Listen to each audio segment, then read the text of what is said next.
지수는 위로든 아래로든 그렇게 큰 게 막 방향성 없는 약간 박스권 형태가 되지 않을까 저는 그렇게 생각하고 있습니다. 진짜 개인 투자자들이 많이 매매해서 수익을 내려면 결국은 주도 업종을 해야 돼요. 근데 지금 2차전지 업종이 주도 업종인 건 분명한 게 양극재만 가지 않아요. 의외로 저는 훈훈한 주식 유튜브 채널을 운영하고 있고요. 제 본업은 실전 전업투자 생활을 하고 있습니다. 네, 그리고 에어클래스에서 주식 투자 관련 강의를 하고 있고요. 이 훈훈한 주식 유튜브 채널 열심히 하려고 하고 있습니다. 많은 관심 부탁드리겠습니다. 아, 훈훈한 주식 투자? 네, 훈훈한 주식. 아, 훈훈한 주식. 네, 네. 제목이 훈훈한 주식. 거기까지. 네, 딱 거기까지입니다. TV 안 붙고. 네, TV 안 붙습니다. 네, 그렇게 해서 검색해서 들어가시면은 김지훈 대표님을 자주자주 만나뵐 수 있다. 네, 최대한 자주 올리도록 노력을 하겠습니다. 네. 좋은 내용으로. 그래서 좀 질문을 드리고 싶은 게 네. 상반기 흐름이 그래도 괜찮은 것 같아요. 네, 네. 좀 어떻게 보세요?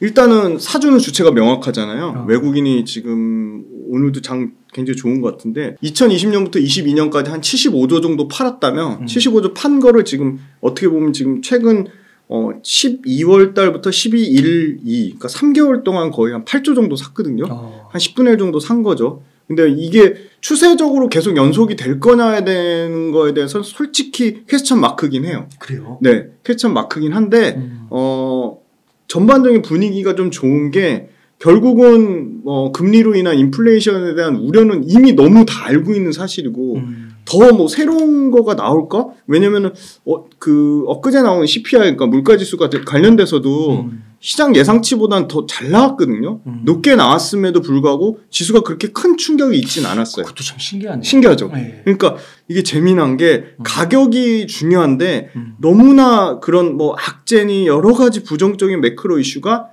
반영될 만큼 반영되면 거기서 더 물론 추가로 얼마든지 빠질 수 있는데 가격의 일정 부분 반영되면 거기서 소위 말하는 어떻게 보면 가격 효과라고 할 수 있는 건데요.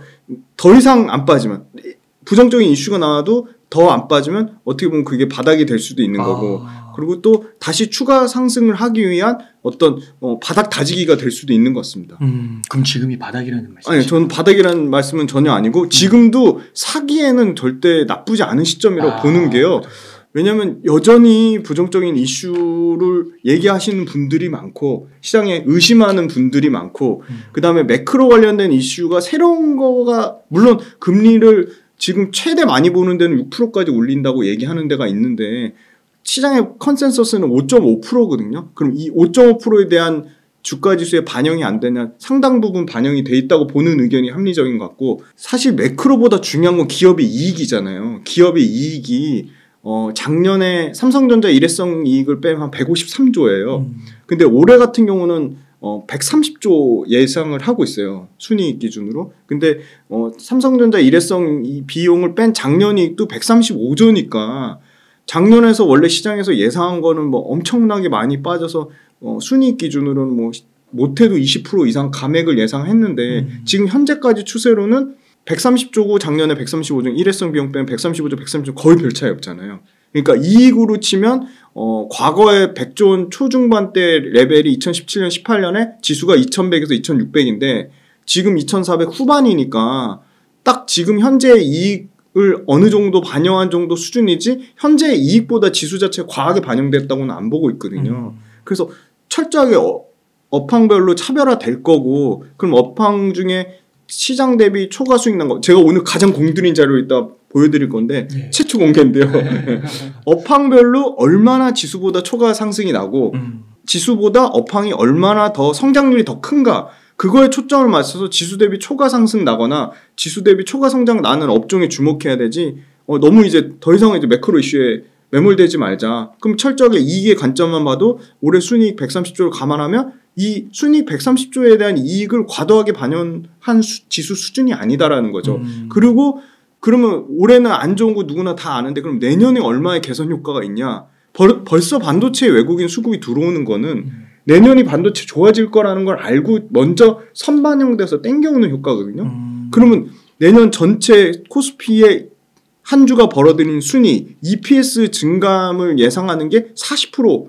물론 기저효과라는 것도 있어. 워낙 올해가 안 좋았기 때문에 내년에 좋아질 거라고 하는 부분도 있지만 EPS가 여기서 40% 이상 성장한다고 치면 지금 그 지수대에서 안 살 이유가 없는 거죠. 그리고 수급이 중요한데 소위 말하는 이 수급이라는 건 시장 참여자들의 투자 심리를 반영하는 건데 그게 멀티플이라는 걸로 나오는 거고요. 뭐 자산 가치를 멀티플로 중요하게 보면 PBR이라는 지표로 나오는 거고 이익 가치를 중요하게 보면 PER이라는 지표로 나오는 건데 어제 기준으로 봐도 PER 기준으로 코스피는 11.8배고요. 코스닥은 26.7배예요. 그러니까 2017, 18, 2100에서 2600 찍을 때의 PER 그냥 딱 평균 수준이에요. 네. 그 이상도 그 이하도 아닌 거죠. 그러니까 엄청 과도한 지수 수준은 아니다. 그리고 결국은 수급의 주체가 중요한데 외국인이 8조 정도 많이 샀다고는 하지만 반도체와 2차 전지에 좀 편중된 부분이 있어요. 그래서 그러면 외국인이 안 산 부분이 수급이 비어있다는 빈집 수급, 빈집털이라고 하거든요. 빈집털이 할 수 있는 여력이 충분히 업종별로는 남아있는 거죠. 그럼 거기 남아있는 업종이 호텔 레저가 외국인이 충분히 더 아직 살 여력이 남아있고요. 외국인이 반도체 2차 전지가 좋다고 해서 반도체 2차 전지를 100% 포트폴리오 하진 않잖아요. 네. 그러니까 호텔 레저도 수급의 여력이 남아있고 두 번째는 유통이라고 하면 소비재와 직결돼가지고 뭐 많죠. 네. 유통 되겠고 제가 굉장히 좋게 보는 헬스케어도 외국인의 수급이 비어있어요. 네. 이런 유통이라든지 헬스케어나 소위 말하는 호텔 레저, 화학도 마찬가지입니다. 수급이 비어있습니다. 이런 업종 뭐 철강까지 이렇게 소위 말하는 사람들이 별로 관심을 가지지 않는 업종은 수급의 그 빈집털이 측면에서도 충분히 외국인 수급이 들어올 수 있다고 보고 있고요. 그 다음에 경제가 예상보다 강해서 소비 수요에 대한 인플레이션이 여기서 더 낮아지기 어렵다는 거는 이미 알고 있는 것 같아요. 그러니까 어떤 매크로 관련돼서 새로운 이슈 더 막 엄청나게 센 아까 말씀드린 소비 지표가 잘 나왔음에도 불구하고 지수가 안 빠진다는 거는 그게 상당 부분 반영이 돼 있다는 거고요. 그리고 이건 그냥 철저하게 제 그걸로 말씀드리면 작년 8월부터 8, 9, 10, 11, 12 저 같은 경우는 실전 매매 매일매일 매매를 하는데 저도 어떤 기준치가 만족하는 조건에 있는 매매를 해야 되잖아요. 근데 기준치에 만족하는 매매할 종목들이 안 보이는 거예요. 매매할 게 없어요. 창이 나쁘니까 다 깨지는 거죠. 그래서 뭐 작년에도 엄청나게 손절 쳤다고 말씀드렸는데 근데 올해 1월부터 바뀐 거예요. 매매할 종목들이 많이 보이기 시작한 겁니다. 그러니까 실전 매매할 종목이 많이 보인다는 건 그만큼 장이 좋아야지 매매할 종목도 많아지는 겁니다. 그래서 장이 굉장히 지금 좋은 상황이라고 보고 있고요. 과거에도 보면 지금 그 제일 중요한 건 코스피의 이익 체력입니다. 코스닥의 이익 체력. 코스피의 이익이 지금 컨센서스가 어느 정도 하향된 수준이냐면요. 76% 정도까지 지금 하향치를 반영하고 있다고 보고 있어요. 최근 계속 4분기 실적이 나오잖아요. 그걸 계속 차곡차곡 반영해서 지금 76%까지 실적 전망치가 하향 조정된다고 보고 있는데 그러면 역시나 이것도 통계인데 꼭 100%는 아니에요. 근데 과거의 통계를 잘 분석을 하면 앞으로도 그걸 적용해서 그렇게 갈 확률이 매우 높은 거죠. 근데 과거의 통계를 분석해 봤더니 실적 전망 추정치가 80% 밑으로 하향 조정이 되면요. 실적 전망으로는 바닥을 치는 거예요. 더 이상 실적 전망을 여기서 더 추가로 감익할 수는 없는 거죠. 그래서 78%까지 왔다는 건 엄청나게 실적 전망 측면에서도 그래서 많이 조정이 된 거고 그래서 지수의 역시 가장 큰 변수라고 할 수 있는 금리 부분이 이미 다 알고 있는 사실이고 그리고 말씀드린 환율 부분 최근에 환율이 많이 깨지면서 외국인 순매수가 들어왔는데 환율이 제 개인적으로는 여기서 뭐 급격하게 오를까 다시 킹달러로 갈까 그러긴 조금 어려울 것 같고 왜냐면 다른 나라 뭐 유럽이라든지 중국의 생각보다 이익 체력이 빠르게 올라오고 있고 다른 나라 통화 강세가 나오면 달러가 강세가 갈 수가 없는 거죠. 그래서 과거에 뭐 이제 소위 말하는 미국만 갔다면 이제는 주변국도 우리나라를 포함해서 뭐 중국 이런 유럽도 지수가 좀 좋아지지 않을까. 근데 지수보다는 이제 더 이상 매크로에 매몰되지 말고 철저하게 좀 종목별로 압축해서 성장하는 산업으로 압축해서 보면 오늘 이 핵심표에서 다 설명드리겠지만 역시나 중요한 건 종목이다. 그렇게 딱 요약드리겠습니다. 네. 그럼 요거 하나 또 여쭤볼게요. 네. 그 1월까지만 해도 네. 상고하저냐 네. 상저하고냐 논쟁이 치열했는데요. 네. 앞으로 시장을 좀 어떻게 보세요? 저는 한번 뭐 출렁임이 있더라도 제 그냥 감을 봤을 때는 그렇게 크게 막 여기서 막 20-30% 빠진 물론 조정이 올 수도 있는데 뭐 작년처럼 그렇게 큰 조정이 오진 않을 수도 있겠다는 생각이 일단 들고요. 네. 그리고 사실 올라도 막 엄청나게 뭐 지금 뭐 2,800 이상 얘기하시는 분들도 많이 나오는 걸로 아는데 2,800이 나오는 거보다는 업종이나 종목이 중요하다. 그래서 사실 지수는 위로든 아래로든 그렇게 큰 게 막 방향성 없는 약간 박스권 형태가 되지 않을까 저는 그렇게 생각하고 있습니다. 네. 그러니까 이 박스권 장세가 그 2010년도 맞아요. 그때도 있었고 네, 있었어요. 그때 의외로 부자가 많이 나왔다고 하시더라고요. 네. 왜냐면 종목별 장세 종목을 잘 선택을 하면 돌아가면서 그렇죠. 종목별로 차별화가 되면 뭐 10배 이상씩 나는 종목들이 생기니까. 야, 근데 그런 거를 대표님처럼 내공이 있는 사람이 아니라면 주린이 분들이라면 그런 걸 할 수 있을까요? 아, 당연히 할 수 있죠. 그래서 엄청나게 손품 파는 게 중요하고 어떻게 보면 매일은 아니더라도 그때 제가 그 신고가 나는 종목, 그다음에 외국인 기관 매수세 들어오는 종목, 그다음에 그 신고가 나는 종목이랑 외국인 기관 매수세 들어오는 종목이 왜 외국인 기관 매수세가 들어오고 왜 신고가가 나는지 왜 거래대금이 늘어나는지 그거를 검색을 하시라고 말씀드렸잖아요. 그렇게 하다 보면 종목이 아마 보이실 거예요. 분명히 보이실 거고 유튜브에서 사람들의 생각이 비슷하기 때문에 겹치는 종목들이 있어요. 그래서 겹치는 종목만 공부하셔도 웅달 책방 덕분에 다른 데 나가서도 뭐 잠깐 얘기하긴 했었는데 진짜 미인대 성격이 강한 게 저만 해도 중소형주 다른 데 리포트 없는 증권사 리포트 없는 거 발견해서 나만 10배, 15배 먹어야지.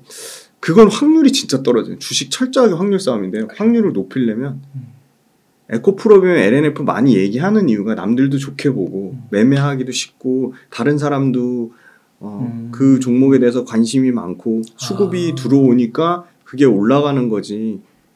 내가 슈퍼게임이어도 내가 좋아하는 종목 뭐 500억씩 1000억씩 사서 올릴 수 없잖아요. 그러면 또 뭐 이렇게 뭐 야 LNF 에코프로비움 지금 뭐 꼭지인데 뭐 지금 사라는 얘기야 또 막 이렇게 또 엄청 부정적인 얘기를 하시는데 저는 좀 생각이 다른 게 진짜 이따가도 말씀드리겠지만 2차전지야말로 아직 지금 시중에 전기차 안 깔려 있잖아요. 그러니까 전기차가 완전히 우리나라 시장도 보면은 진짜 전기차라고 할 수 있는 거 뭐 테슬라랑 아이오닉 5 정도밖에 없잖아요. 그 제 주변에 전기차 타는 사람도 아직도 없고 대표님 주변에도 전기차 타시는 분 있어요? 그러게요. 아주 많지 않아요. 아직 많지 않잖아요. 네. 아마 대중적으로 많이 깔릴 수밖에 없는 거고 그리고 결론적으로는 전기차를 뭐 선택을 하든 말든 완성차 업체가 그들만이 가지고 있던 헤게모니를 포기하고 2030년에서 2035년에 휘발유차, 경유차 생산 안 하겠다는 거거든요. 다 전기차 100% 바꾸면 선택의 여지 없이 전기차를 타야 되잖아요. 근데 그러기엔 아직 전기차 성장의 여력이 남아있는 거고 과거에 10배, 20배 갔던 종목들이 깨지는 이유는 성장률이 둔화돼서 그렇거든요. 매출액의 증가폭, 영업이익의 증가폭. 제가 이거 업종별로 진짜 심혈을 기울여서 분석해 왔는데 매출액과 이 영업이익의 증가폭이 최소한 2025년까지 여기 배터리 아저씨 나온 걸로 아는데 배터리 아저씨 말씀 주신 대로 바인딩 계약이에요. 그러니까 그냥 사가야 되는 거죠. 고정된 계약이에요. 그리고 그게 2025년까지는 이미 수주가 다 34개월 수주가 다 핀 거고 그렇기 때문에 매출과 이익은 그냥 보장돼 있다. 그래서 성장률로도 25년까지는 성장률 둔화가 깨지지 않고 있어요. 그래서 굳건하다 2차전지. 뭐 전 기관도 아니고 전 개인 투자자. 아까 매매하러 가는 거 보셨잖아요. 전혀 기관하고 상관도 없고요. 과거에 기관에 있었습니다. 과거에. 그래서 지금 그냥 뭐 기관 투자자 대변하는 것도 아니고 그냥 진짜 개인 투자자들이 많이 매매해서 수익을 내려면 결국은 주도 업종을 해야 돼요. 근데 지금 2차전지 업종이 주도 업종인 건 분명한 게 양극재만 가지 않아요. 의외로 첨보 같은 첨가제 전해액 회사도 주가가 지금 좋고요. 실리콘 음극재를 만드는 대주전자재료도 주가가 좋고요. 그 다음에 실리콘 음극재랑 같이 필수적으로 들어가는 도전재, 나노신소재 당연히 신고가 계속 나오고 있고요. 제가 말씀드린 종목, 제가 좋은 기회를 얻게 돼서 이제 또 계속 출연하게 되는 걸로 알고 있어요. 근데 출연하면 제가 말씀드린 종목 계속 업데이트 해드리고 그 월별로 그 수익률에 대해서 계속 체크를 해드릴 거예요. 근데 저는 종목별로 차별화되는 게 정말 강하게 나올 거라고 보고 있는데 그 와중에 2차전지는 주도주의 자리를 놓지 않을 거라고 봅니다. 지금 단기적으로 많이 올랐다고 치더라도. 네.